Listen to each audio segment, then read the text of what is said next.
Dosa Zionis Israel atas pembantaian warga sipil dan anak-anak di Rafah dibayar kontan oleh alam lewat tangan-tangan pejuang Hizbullah Yaman. Sebagian wilayah utara Israel dibikin panas membara bak neraka. Roket dan drone Hizbullah menjangkau dan menembus pertahanan Israel, memporak-porandakan sebagian wilayah. 3.500 hektar musnah, hangus terbakar. Angin kencang serta cuaca panas seolah ikut menghukum, yang membuat api sulit dipadamkan.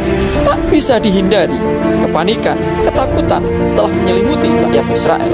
Peperangan telah mengusik ketenangan, ketentraman, serta kenyamanan warga selama ini. Lagi-lagi kekesalan, bahkan kutukan dialamatkan kepada rezim Netanyahu. Israel menghadapi duka nestapa atas situasi yang terjadi.